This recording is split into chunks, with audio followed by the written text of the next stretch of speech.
50-50 custody assumes, when the child is with me, I am paying for everything. When the child is with you, you're paying for everything, okay? That's the way it should be. It doesn't take into account that I have bills on my own. I've got my rent, my mortgage, my car note, groceries, utilities, all these other things that I have to pay for. But then I also have to pay child support to you to help you with, they claim the child, because child support, what it is to balance a child's life between both households.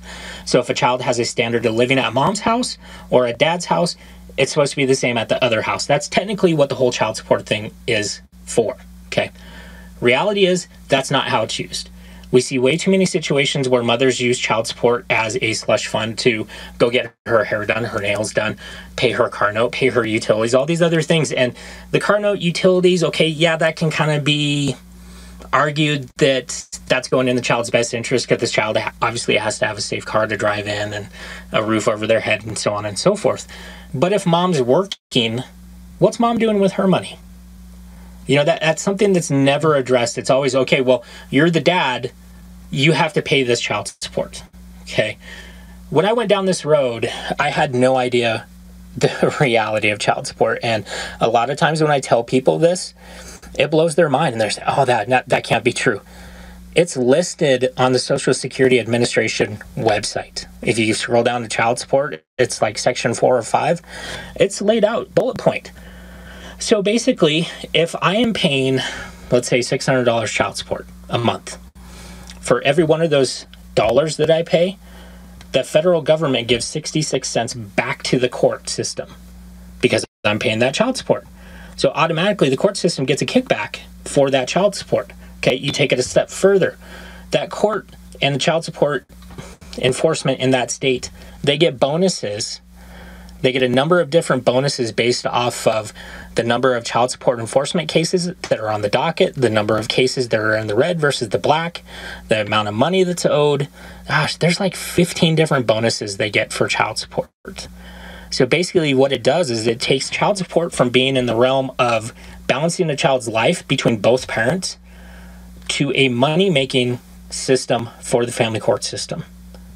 That's what it is. The child support system is a $211 billion a year industry. To put that in perspective, the NFL is a $50 billion a year industry. And child support makes $211 billion. That's what they've recorded. I'm guessing it's probably a lot more than that when you figure in arrears and everything else. But basically what it comes down to, it turns the system into basically racketeering is what it comes down to. Because if you don't pay child support, or if you get behind on child support, you start getting arrears that you're never going to get out from under, because those arrears build interest. They'll start taking your license. They'll take your private license. They'll take a CDL. They'll take a business license. They'll take your hunting and fishing license. They'll take your, what else do they take?